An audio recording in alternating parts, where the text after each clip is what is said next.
Hey, Robbie, who do we have on today? Today we have Jean-Luc Diard from Decker's X Lab, founder of Hoka, former CEO of Salomon. So very excited to have you on the show today. Yeah, thank you so much. I'm really happy to join you. Yeah. So I'll be honest. The first time that I heard about you was when I was out in Arizona. I was going to be going to do a trail run, and these people showed up with what looked like moon boots at the time. Like there was nothing else like it. There was like netting on the side of it. It was a huge shoe, and I was like, "What are those?" And I got a little bit of your background, but I didn't realize how long you've been in the industry in different formats and how long you've been innovating. And I thought of you as a shoe designer. I think you're more of like an inventor. Is that right? I, let's say that I certainly have a passion to innovate, but the main thing is it's the passion to bring let's say things to people that just elevate their experience in various areas. At the end, it's really bringing fun to people, bringing people ability to discover new things, and indeed, I have had the chance. I mean, to be able to do that in a multitude of categories. So, but as a person, so there's only so much you do. It's always a teamwork. Um, it takes an army at the end. I mean, to bring something to market, and while you can have an idea at one moment or the other, ideas are usually a combination of a multitude of people coming together, and then getting let's say getting one way and making it happen. So I try to make things happen. I mean, I think that's a little humble. I think that the explosion of ultra running, Robbie, wouldn't you say that the shoes and the innovations that you brought to trail running allowed people to go further and faster? I mean, yeah, from Salomon to Hoka, I think there's a lot in there for sure. I mean, that's just one of the segments. The entire maximal shoe movement that we're seeing, not just in running right now, but in fashion that's taken over the world, is largely in part due to Hoka setting that trend. I think it's. I mean, there had been some oversized shoes also before, but I think we accelerated, let's say, the adoption by making those shoes. I would say versatile in usage and performant. The think about shoes like MBT that had existed. Think about just fashion shoes also that had existed before, but all those shoes were kind of limited in scope, if you want. Mm-hmm. And what I think we enabled to do was to bring a new combination of parameters that effectively made it possible. And it was, let's say, we were confident that there was something that could happen because other sports had seen the same thing, the same evolution. So usually speaking, if you are able to bring something that provides, let's say, more comfort and more tolerance on one side, but associated to lightweight and performance, you usually are bringing something that is interesting. Whether it was the big heads in golf clubs, whether it was the oversized tennis racket or skis, or you can name plenty of those things. And but it's once that the combination gets set up that then the thing gets really moving. And it's true that today we were happy and proud, definitively, to see how many things have evolved and how lately, and you know that better than anyone, how lately also the technology continued just to accelerate Mm-hmm. and discover new things. Yeah. Well, it's interesting. When you brought up the skis, were you part of the team that developed the parabolic or the shape skis?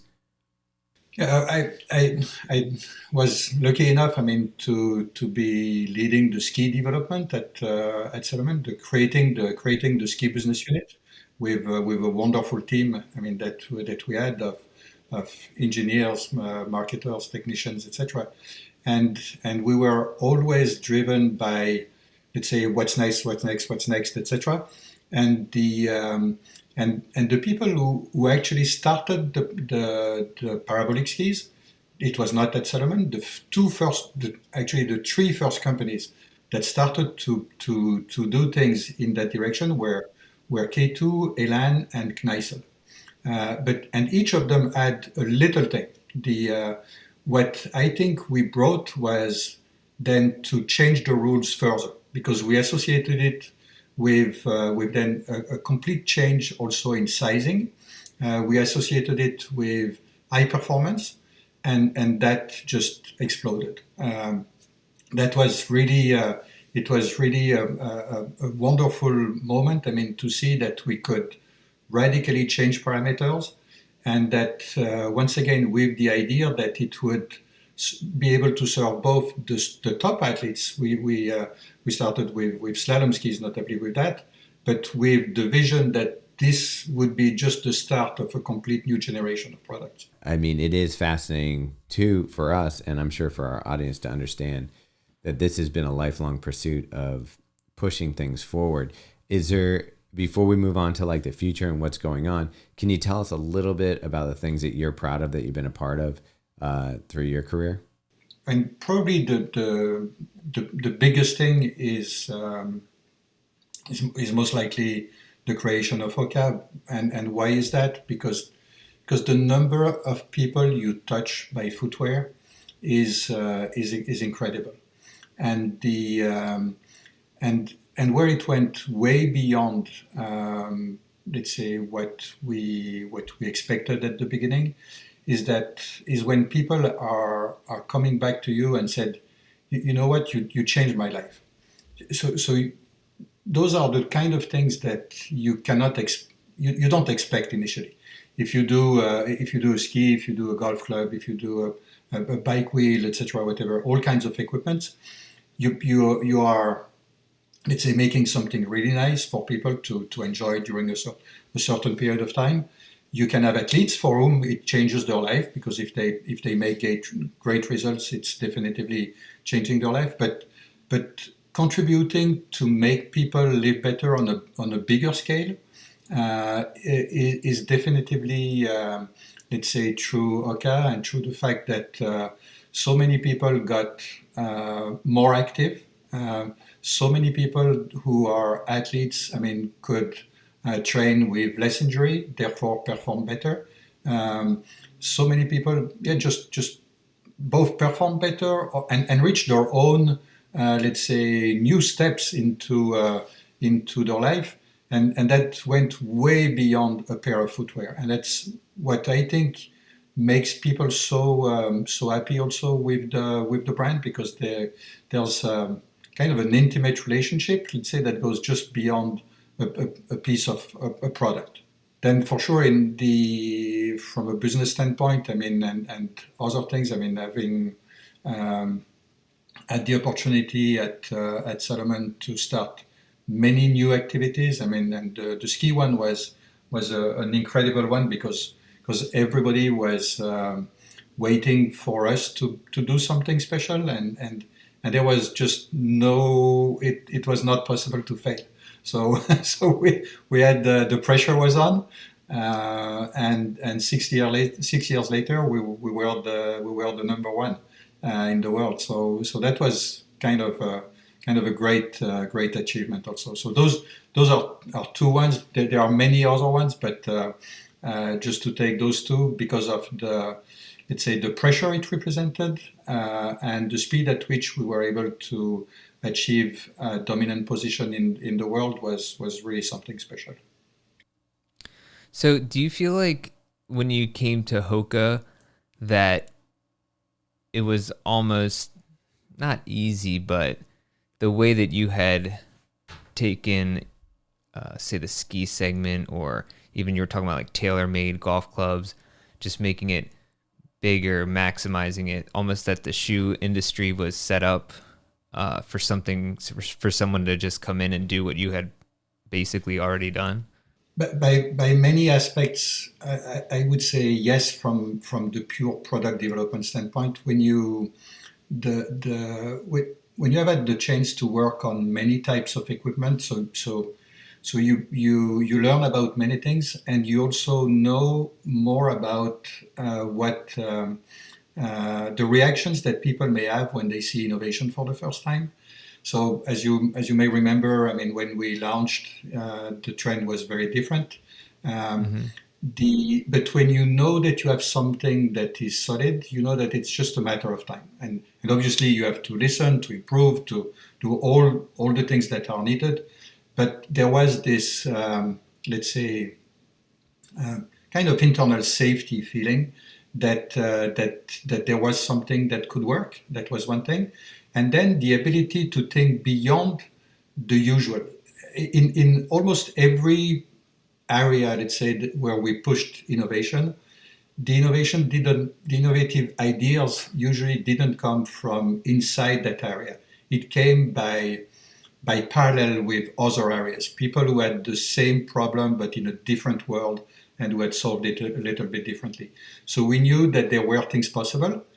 Then the question was, well, can you make it? So the vision was there, but then can you make it happen? And it's here that then you have to have really, strong people who have connections with suppliers, with developers in various places, etc., to find the right materials, the right ingredients, and so on, to make it happen. But it was not so hard to imagine that there could be something for us. The difficulty was, I said, then the next step of implementing it, and then the big fear was that when you innovate in a given area, and if you don't have the distribution war machine around you, all the sales and distribution and marketing power, you may very well do something, and then the idea gets taken by somebody else who is bigger, who is already organized, and you just disappear. So the biggest fear was, how long are we going to be able to have a little bit of an edge to get going?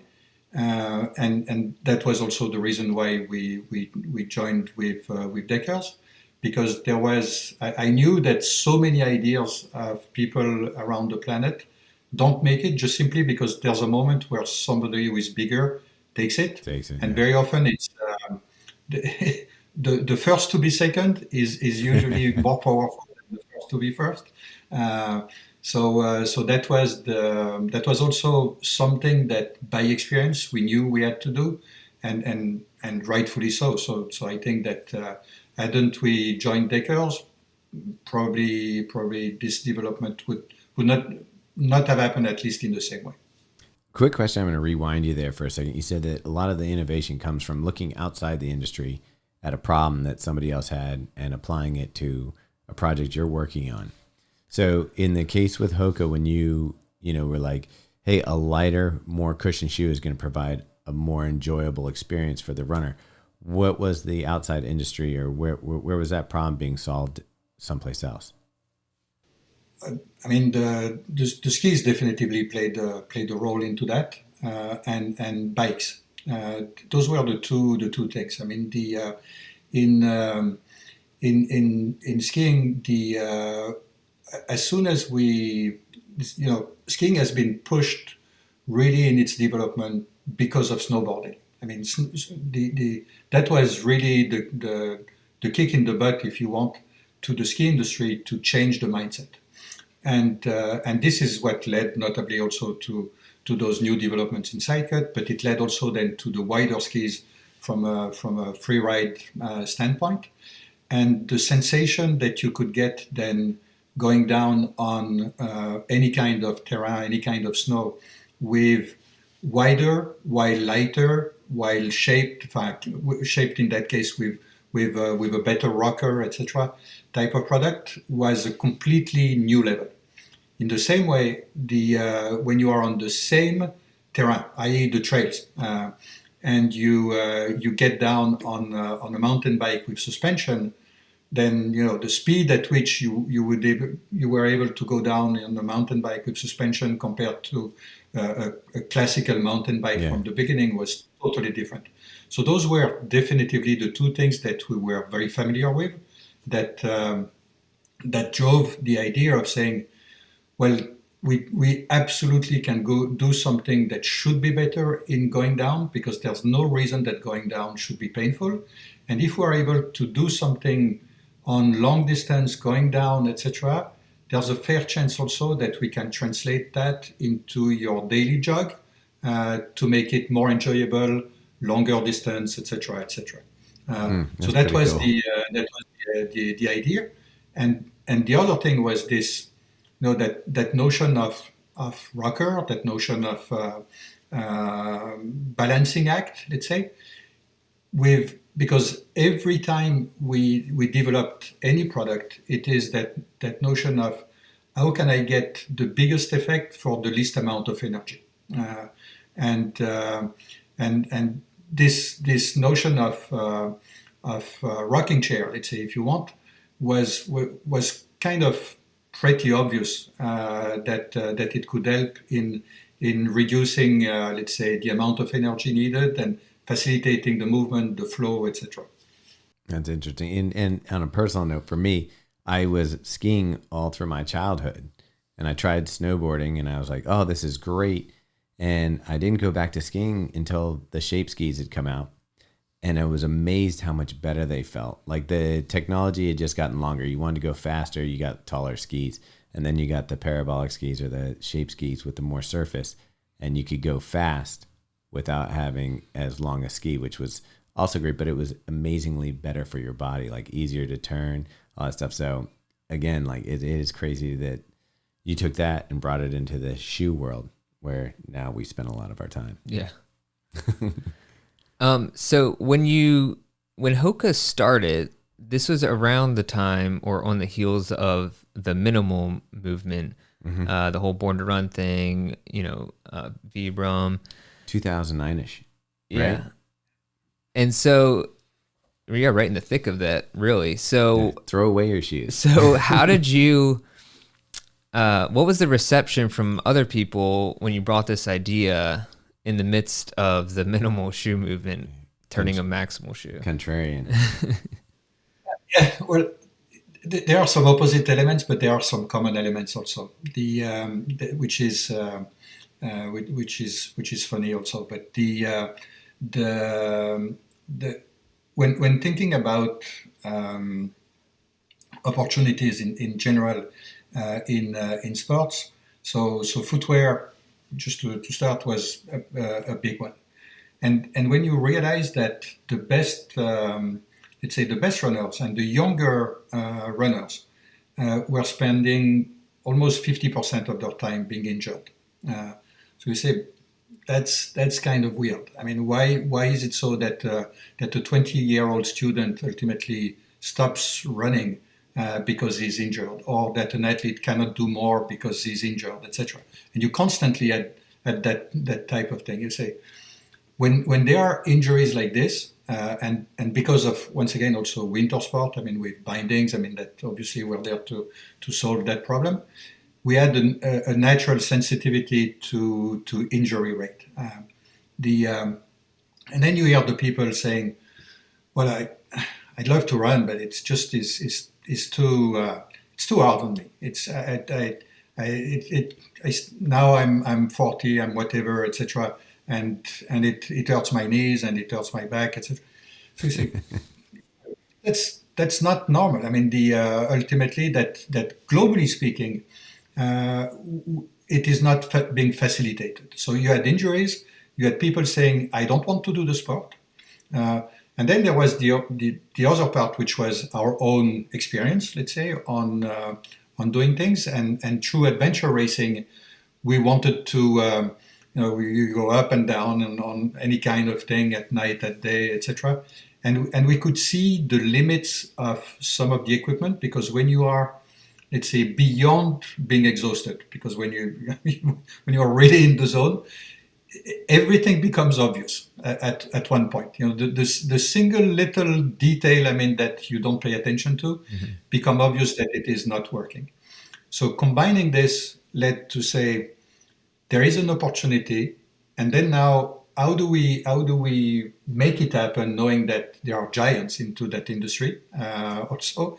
So we said, well, let's start with the angle that we know best, but at the same time definitively have the road in mind and have the biggest amount of people in mind, because there's only so many people doing adventure racing or long distance or long distance trail rides. So it had to be something that went like that.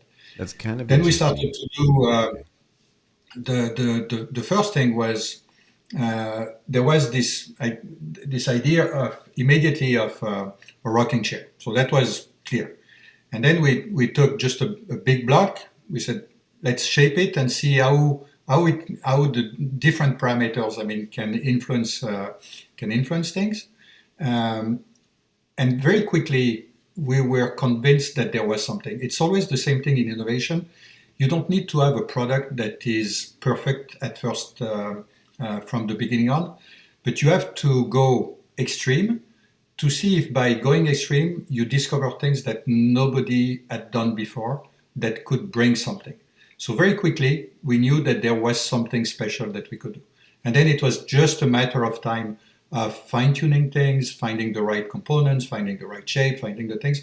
So we had that internal confidence that this was the right direction. And the ultimate test was at the UTMB in Chamonix, where we said, if we want to know really if it works, let's go directly to the consumers. And let's go to something that people, let's say, are preparing for years in training, etc. So we went there, we had a little mini booth, and we let people try. We showed people what it was doing.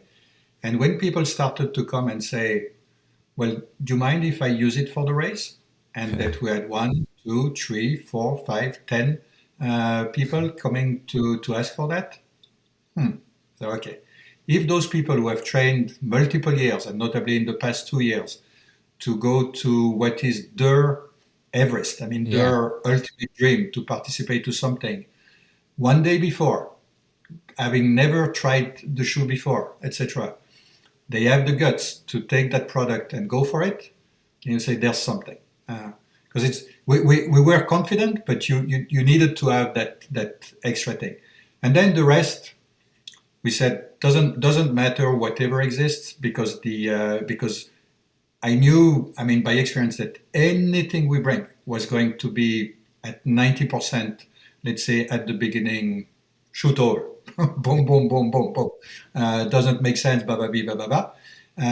Now the common point with the minimalist shoes was the low drop.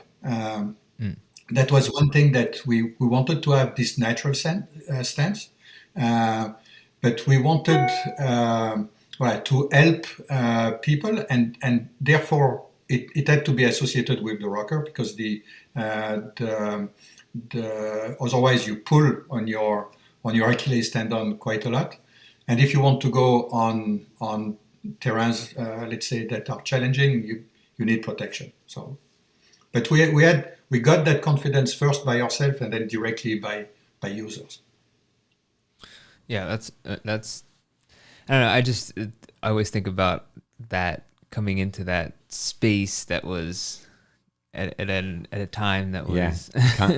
It's contradictory what was going on. Yeah, it's interesting now because you talk about being able to touch people's lives, and obviously, trail runners picked up on Hoka, the road running community picked up on Hoka, but now it's really crossed over into almost like the service industry, the nursing industry. Anybody who has to spend time on their feet, the shoe has really proved to be like a lifesaver for these people. But what's even more interesting, and I want to talk about some of the stuff that you're doing now with Deckers X, because this is kind of fascinating. You just talked about pushing limits, trying things that are new, seeing how far you can go with something so that when you bring it back, it's something useful for people. And I feel like, and maybe we're getting it wrong, maybe you can tell me, but I feel like that's what Deckers X Lab is all about, is like really kind of exploring without limits. Yeah, you're totally right. And the world of running is, let's say, if you put aside really equipment products, whether it is soccer shoes or ski boots, or you name it. If you take the shoes that we wear every day, And running shoes are part of it because most of the shoes are bought also just for casual use. The technology that has arrived and developed itself into the running world should be available for many other categories. And at Deckers, we work on, as you know, all kinds of categories through the brands that we have. So from slippers to sandals to shoes to boots, and every category is always up for, let's say, evolving, improving the experience. So it's a relentless effort to do, and that's what we started to do. And the first one that, let's say, if I take our basic quiver, let's say, take it just in the most simple words, and I think you actually mentioned it at some time in your blog, but think about 3 shoes that you need to have, that anyone needs to have.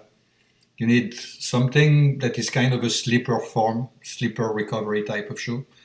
You usually need a pair of sneakers, to do kind of everything every day. Mm-hmm. And then you need a shoe that you are going to do some exercise with, classically a running shoe. So if you take that basic quiver, so all right, we have pushed a few things on the running side. Now, what can we do on the other side? And this other side is fundamentally 80% of your time. That's what you are doing. So no, but just putting it, sometimes we look at things like items, but when you look at it into the perspective of how much time you spend with a given type of product, you start to look at things in a different angle. Mm-hmm. You can have a wonderful snowboard boot. How much time of the year, unless you are living in a ski resort, are you going to use it? Well, not that much time. So let's think about those categories and say, how can they continue to improve? How can they serve also those complementary needs? Like recovery is obviously a big one. And the pandemic accelerated things, etc. But that notion of the slippers that you have seen, where we're kind of combining some of the things that are really well known as benefits from UGG with the sheepskin, with some of the Hoka benefits under the midsole, and then packaging it in its own way. That's the kind of shoe where once that you have started to use it, it's hard not to use it. I think we should. I think we should take a break here to comment on how much we wear the Deckers X Lab. Yeah. You basically live in the cozy boot this for the whole winter. This winter, I was in the cozy boot all winter. It just is. There's nothing more comfortable, and the shearling, like you said, it's almost like you're getting away with wearing a slipper for everyday use. So it's amazing. We've gifted my father-in-law. We were just down in Florida, and I had gifted him 2 pairs of the slides. And depending on his mood, he's either wearing the black pair. This is how I know the Deckers X Lab is just going to blow up, because every single person that I tell to get it gets it and then buys it for 3 other family members. Yeah. And they thank us for the pleasure. Those are the kind of things you cannot buy by advertising or anything else, mm-hmm. and that's what we aim at. It really is the drive to make people happy. Really enjoying life at every possible moment, and that's why I start with the slide. Typically, because it's and everybody knew that sheepskin was nice, but a full sheepskin boot also has its limitation in terms of usage throughout the year, etc.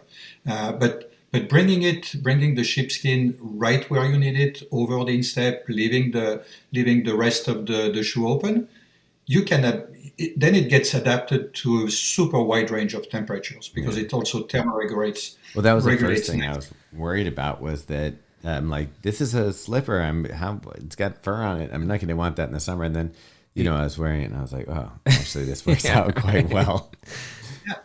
And then you sometimes you want to walk the dog, you want to put the garbage out, you need to pick up something at the grocery store, and why not having those shoes that have just a wider range also of usage in a relaxed way, and then you start to bring the running technology, all the cushioning that we know that makes the movement fluid.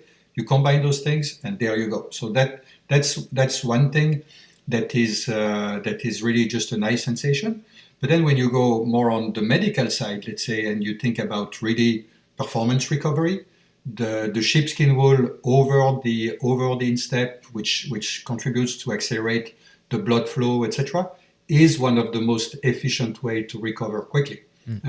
So you have both let's say the natural feel, but you have also the scientific medical side of things that is definitively helpful. So that's one block. The other thing, I mean, sneakers. I mean, all of us we love our Vans, we love our Converse, every one of us has that. But let's say you walk a little longer. It's not mandatorily the best experience.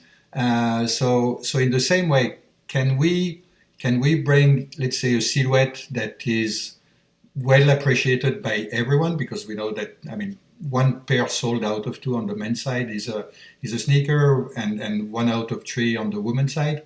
And can we elevate the experience? And here we have started, and you will see more and more things arriving into that direction. Because once again, the idea is that when a technology is available, or technologies is available in a given area, that is transposable to other areas, so that you can really leverage the benefits for as much time as possible, you should do it. And that's one of the things that you will see a continuity of development. You have been using some of those shows, so you know it. We just started from one angle, and then we're going to continue build upon that. But sneakers are definitively another opportunity in terms of bringing great comfort all the time. Well, so speaking of the sneakers, that's the one shoe I do actually have with me in the office right now, is the Escape. And this was the first shoe we got from Deckers. It's not the first shoe we got. Remember the one with the big goat heel on the back? Oh, that was the first one, maybe. No, this was the first one. I think the goat heel was later. First. Yeah. Because we saw this and I was like, well, this is a chunky shoe. I don't know how it looks. And then when we got it in person and we put it on, we were like...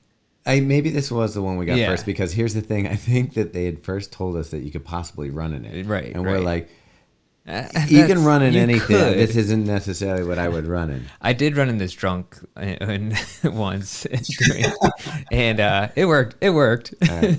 Let me ask you. It's definitively not the lightest, but you see, with this one, what we wanted to do was something that, let's say, is kind of your reliable, solid partner that you can do really a lot of things with. It doesn't break down because of the technology being used. It's if you need to, I wouldn't say that you should run a marathon with it, obviously, but if you need to run to catch the train, I mean, you can do it. And definitively the ease, the fluidity, let's say, of walking, the energy, the shock prevention that you get from that is definitively an asset through time. So gradually you see more funny development coming. Yeah, this one to me is like sort of the travel shoe. When I know I'm going to be visiting a new city, I'm going to be on my feet for a lot of the time. This shoe works out perfect. But let me ask you a question, because it probably takes a special set of skills to be hanging out with you in the Deckers X Lab, and obviously you have a team of people. How do you determine like a good fit for your team in development? Like, what kind of like a creativity are you looking for from the people that you build on your team? So curiosity first. One thing is to have people who like to look beyond the area that they are in. You have to be curious. So that's really one important element. one other thing is that helps into the same direction is people who are practicing multiple sports. So they are not just on one thing, but they do different things, meaning that they are confronted to using different equipment at different moments and sometimes on terrains that are the same, but with a different tool. So that kind of just widens the mindset.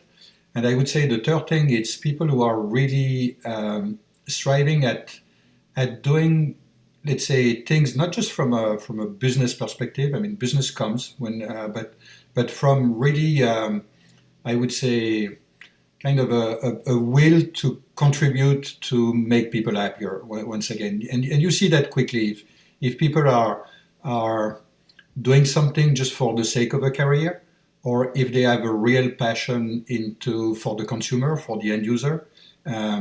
Those are the three, I would say, kind of prerequisites, if you want.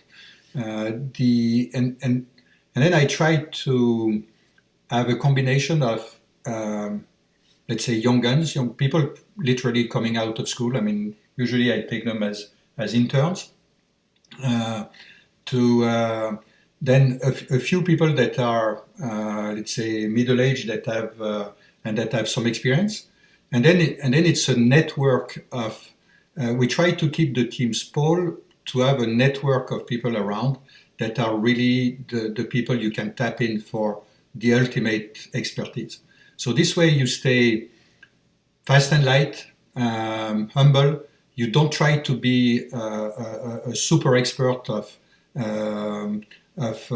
everything, but you work really in a network. And the next thing is to have diversity within the group, and that diversity is notably also with very different cultures.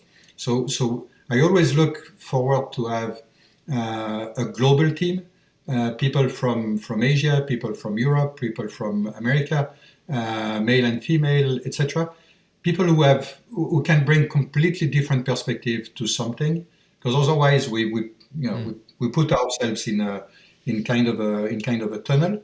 And the other advantage that it has when you have a team that is on the 3 continents is that you basically work literally 24/7. Yeah, hourly has gone out the window in the future here, I think. Innovation and speed are very connected. You cannot imagine how every single idea that you have at a given moment, there's probably at least 5 people who have the same idea at the same time. Yeah. And people who think that innovation is a long process, no. Mm. Innovation is always with a sense of urgency, especially today with all the communication that is available. You need to have that, and by working 24/7, we are really fast in bringing things to market. Really, really fast. That's awesome. I guess one of the questions I'd have also now, following up on the team question, is you're kind of part of a larger team as a company. So Decker's X Lab is part. You're working with brands like UGG, like brands like Hoka, and I'm missing one, Robbie. Teva, yeah. Sanuk. Yeah. And they're kind of allowed to see anything that you're doing. It's kind of like an open door policy. Look at what we're doing. And if they want to grab it for their brand, it's open season, correct? Totally. This is a fundamental principle. Everything we do is available. Everything we do is presented to all the brands. We give a toolbox, if you want. And what was the so we work at different in different ways. We give a toolbox of concepts, components, suggestions, etc. In some cases, we act as a development, let's say, consultant, if you want, to help solve a problem in a given area. And the reason why also Decker's X Lab was created is that when you take innovation in the classical way of you bring a concept on a shelf, you present it, and so on and so forth, it takes a long time for adoption for plenty of reasons. and you are very much at risk that someone else somewhere goes faster. And come always the questions, well, that seems interesting, but have you tested it? Yeah. So well, not quite. I mean, if it's all new, well, so Decker's X Lab is also the vehicle then to make a full proof of concept in terms of both consumer acceptance as well as manufacturing capabilities. So through that, and as we go DTC, I mean, or direct to consumer first, then we are able to test things and being able to say, look, this was the concept we presented you. This is the product that we have made out of it, and here is the consumer response, and here are the pros and cons in terms of manufacturing, etc. So there's a full package that then becomes much more of a turnkey type of approach for the brands, and it makes it just much easier to develop further. So with Decker's X Lab, was that something that Decker's approached you about, or that you pitched to them? How did it even take place? Because you started Hoka, which was bought by Decker's, and so how did Decker's X Lab even come to be in the first place? Decker's came to be, let's say that after so we sold Decker's, then we continued to be supportive on developing the new projects for the Hoka brand for quite some time. Mm-hmm. And the Decker's team had an innovation team also that was working with for the different brands. And the person who led that team, his name is Stuart Jenkins, asked me at one time if I was interested into joining the innovation team. I mean, to not just work with Hoka, but to help work with the other brands. I said, sure. I mean, that seems to be something interesting, and that's the way it started. And then Stuart moved to let's say another place. And with the management, we realized that it took too much time between the moment that concepts, let's say, were presented and the moment that it would be implemented. Too much time and energy, and lots of things would simply not being used. So I said we have to take a different route, and there are categories also that the group hasn't let's say been involved in. Why don't we dare to bring to market something? Because we had I had an experience of creating also things from scratch. I mean from before many new business unit, etc. While the group had been used more to do acquisitions. So we started to conceptualize with the top management some ideas, and that's the way it came true. So kudos to the top management at Decker, in Dave Powers, David Lafitte, etc., who said, yeah, okay, let's make that. Let's make it this way. We see that it can be powerful, and it's a different approach to what we have done until now. Yeah. So I know we talked about some of your biggest successes and ideas that really kind of hit and came, were big hits. What are some of your ideas that ended up not getting off the ground? But for example, there is one that we had in snowboard binding. I mean, something that was a really amazing concept where let's say essentially the foot was attached to the board by just one side, and it had really incredible properties, and we never could make it work completely. We went till the final moment. We had started the production. And in the final tests, the let's say the problematic of snow and ice getting in some places, or just a few complexity, led to just canceling it, and we had prepared everything. We were sure we had something truly special.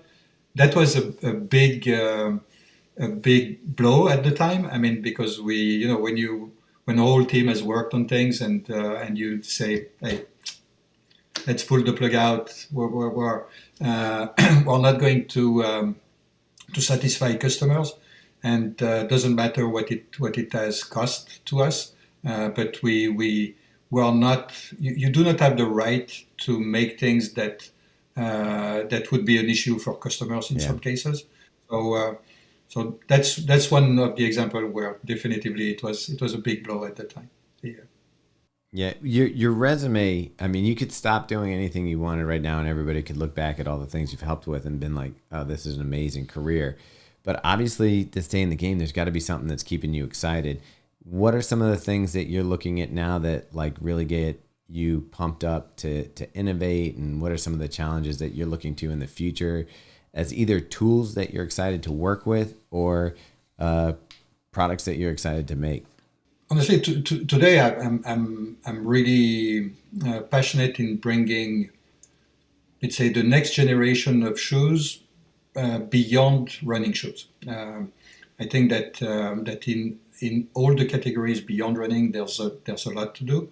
There is one little category that we have little to at now from a business standpoint, but an important one. We are working with the military and special forces. So into this world, you know how it's a matter of life or death. I mean, in many cases, and we try, and by extension, it's beyond military. It's more the guardians. Let's say in general sense, whether it is firefighters, rescue people, etc. So there is this area of people who are helping other people that have really special needs. That's one area that is really interesting because when you look at what, for example, the Navy SEAL has to do, the combination of things that need to work are really interesting. So that's one area where we are that we're working on, where we are taking inspirations also from, because when you have very specific needs, very challenging ones, it forces you to do things that go beyond the normal things, and then you can transfer ideas into other categories. So the idea in general is to pick categories that are kind of extreme, if you want, very special, and leverage those ideas so that our basic quiver, I said, is elevated. So at the end, I want to make sure that we continue to elevate the quiver of the slipper, the sneaker, and your running shoe, fitness shoe. So, but starting from different angles, so from footwear that is kind of more equipment related. So that's the first thing. The next thing is to make it to go beyond footwear. So it's the notion of the whole the apparel and the gear that goes with it, and it's that notion of flow. We really try to go into what we call flow wear so that it encompasses not just the shoes but also the gear and the apparel. In that notion, where the ultimate dream is, the flow state. That's that moment where body and mind are together, where things look easy, and that flow state, it's to bring it not just for a top athlete who at one given moment is in the zone, but to make things just look easy, feel for us in as many situations as possible. So that's what that flow state is the thing that I'm having in mind as often as possible, but with a concrete application to our daily quiver. I like that. Yeah. So I got to ask, because we're a shoe junkie channel here, what's your favorite running shoe?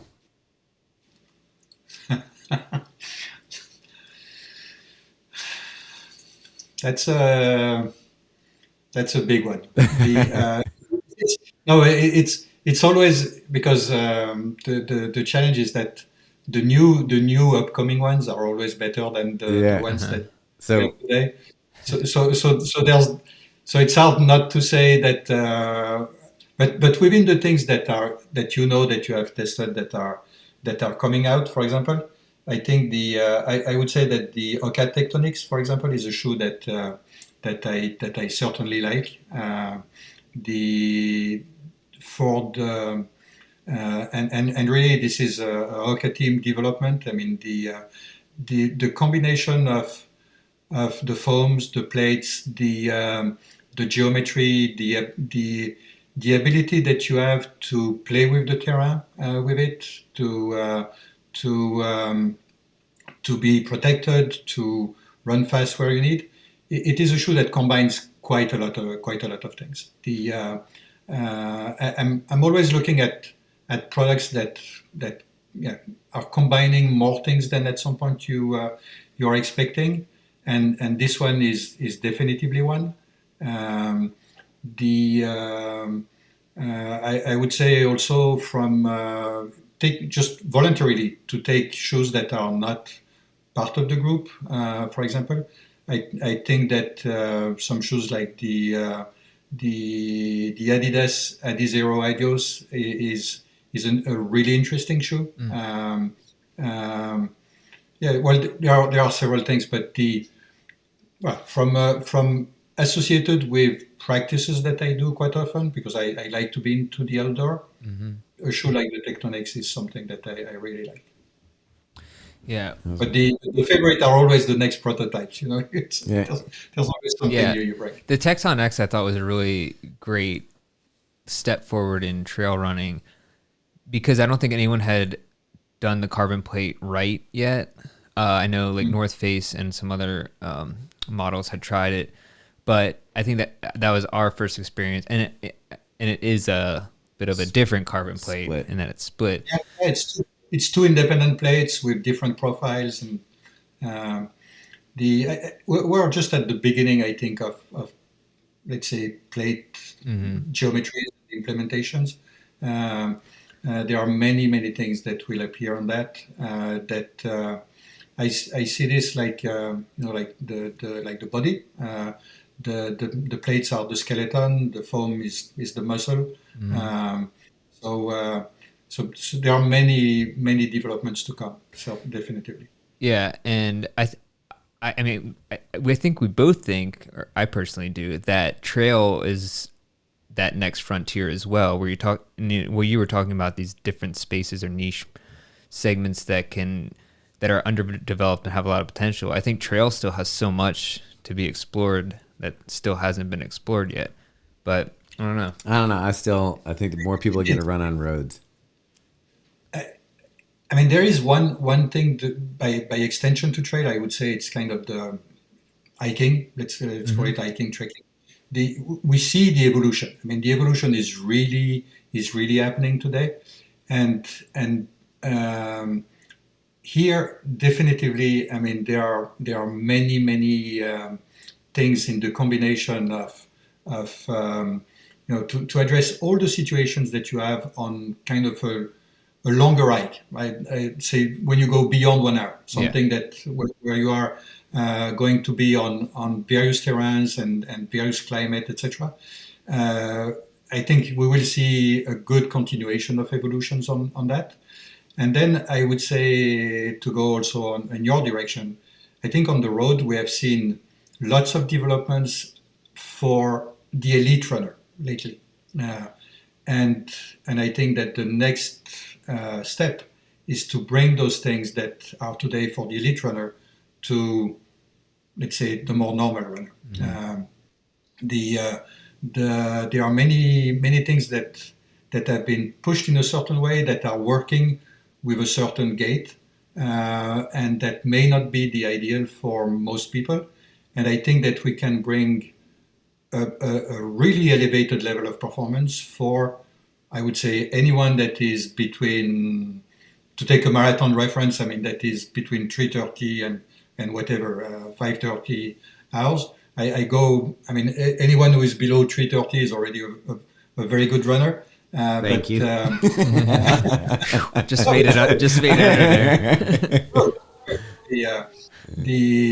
And there's probably something into the group also of the, I would say, the 230 to 330, but there is an opportunity to bring road running to super performance for everyone.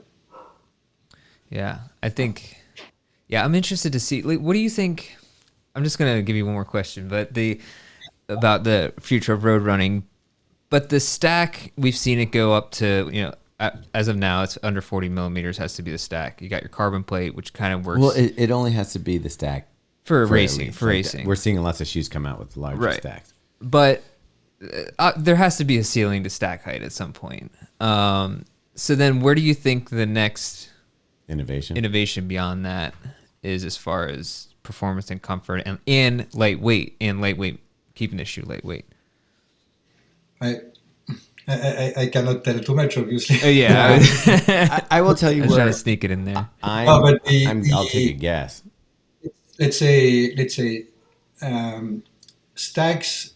Fundamentally, it's what the materials are able to provide you with. I mean, stacks through the travel are giving you opportunities, but there's not only stacks. I mean, for sure, and the combination of plate and new foams.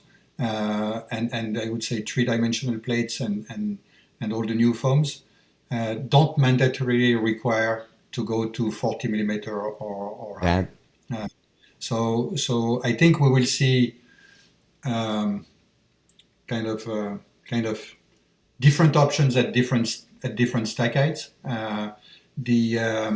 The lighter weight foams have definitively enabled to go to higher stack height, and there is one benefit that you cannot take completely away from stack height. It's the rocker that you can get, because in order to roll really easily, I mean you have to be able to have some form of shape at one point, but there are other things that can be done also that don't mandatorily require gigantic stack heights. I think the biggest innovation, and I almost would credit you for influencing Nike with the Vaporfly, which is probably one of the most pivotal moments in footwear history as far as running performance shoes go.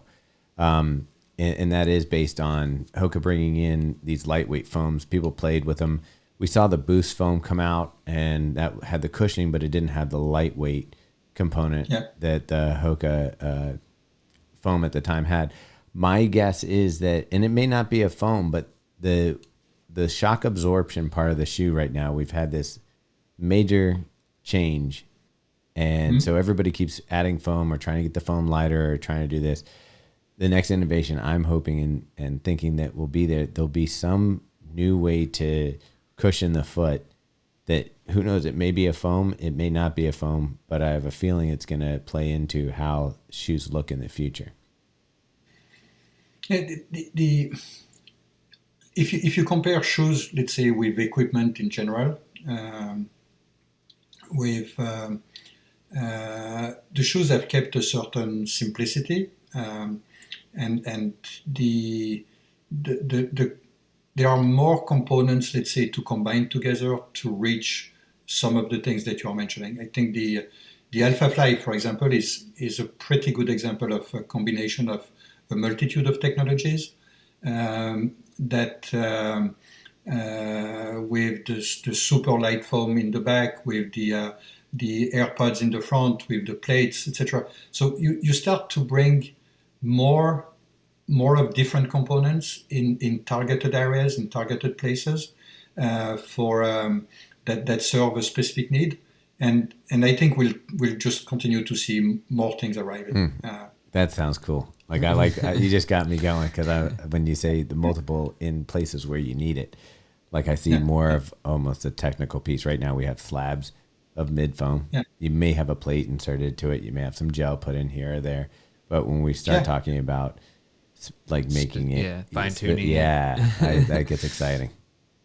Yeah, and it's also with geometries. I mean, you know the like is happening if you look at what has happened in in skis, in bikes, etc. You see how much play has been done with geometries, geometries of the frame on a bike, geometries of the side cut, of the rocker profile, etc. In skis or snowboards. You see that geometries are also still something where there are some things to continue learning. Nice.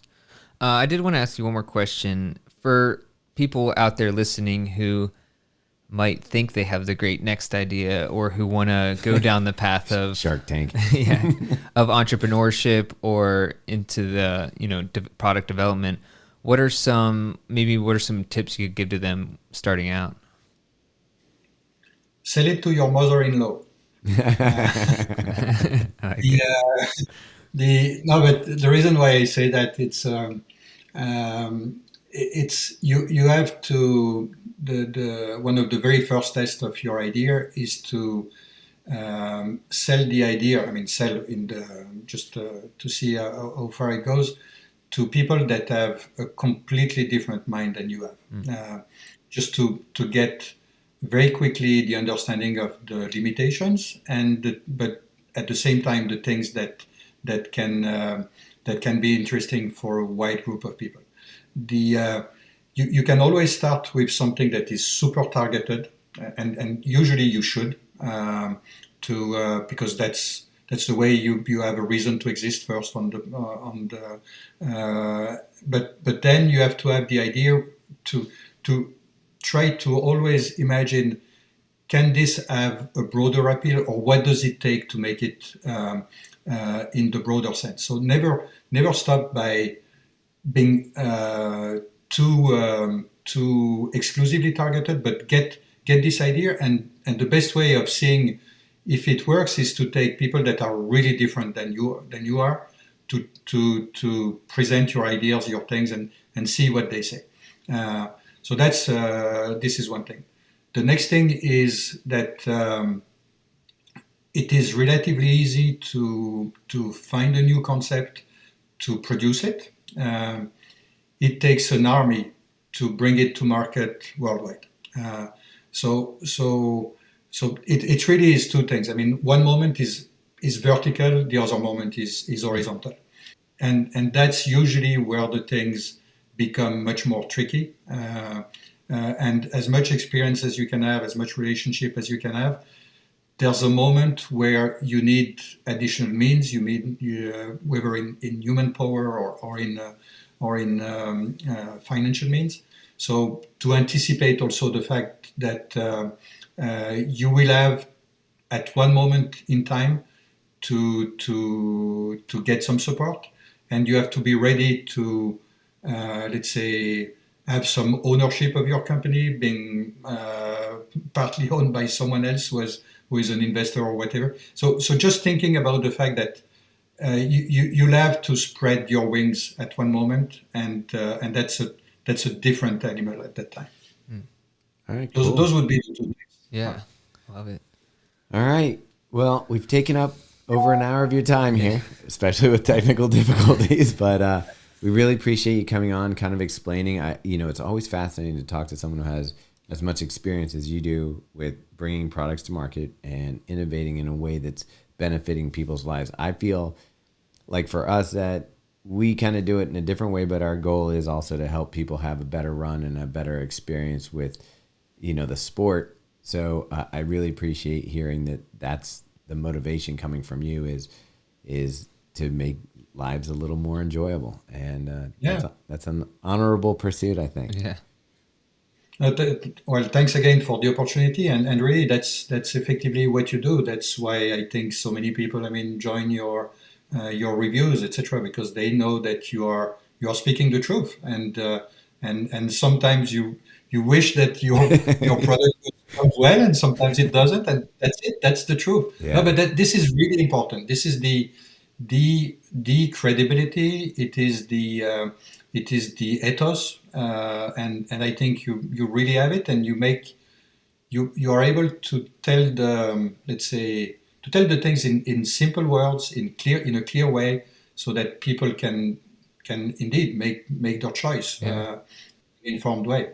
We love hearing that. Wait, I have to ask one more question. I'm sorry. when you read our reviews, do you? I don't know. Like, how is that reading someone's reviews? Because we try to be honest, and sometimes we don't give the best reviews of a shoe. But do you take that into stride, or does that? I don't know. I always wonder how that affects people who actually make the shoes. It really is. Let's say, if I take, for example, the testers who we work with, we clearly say to the people, look, if you tell me everything is excellent, there's a problem. Cannot be. There has to be some things where you think it can be improved. If it's a very good base, well, obviously happy, but always keep the critical thing and dare to say it.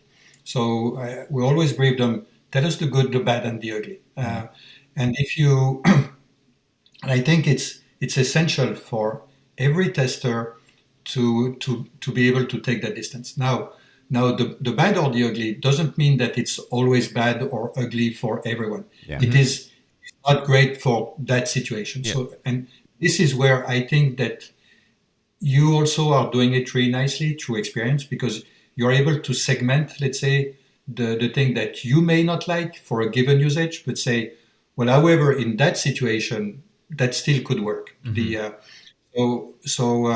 And respectively, you can say the opposite, that I like it, but for a person like this, maybe that's not the ideal. Yeah. So it's being always able to take that distance.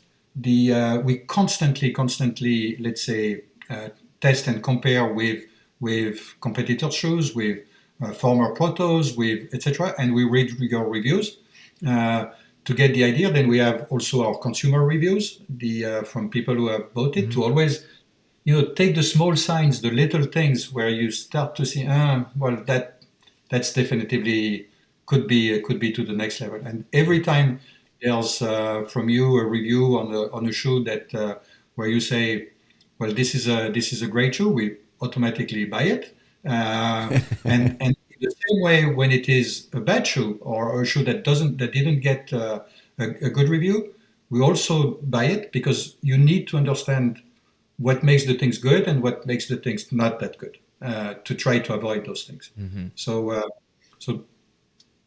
trying to always stay critical. Yeah. Cool. Well, all right, that's cool. We'll keep being critical. We have obviously been huge fans of some of the products that have come out from Hoka. I mean, it's so much easier with Deckers, I think, than Hoka. Like Hoka, we are looking for the performance. We're looking for how it feels. We put in the miles. We can slide a pair of Deckers on and be like, these feel amazing. I don't need, like, it's not a. I'm just gonna walk. I'm just gonna or sit here. Yeah, be in here. It's the difference between reviewing a performance product and a comfort product is there's a vast. I think it's so much easier to just enjoy the stuff coming out of Deckers lab without thinking about it.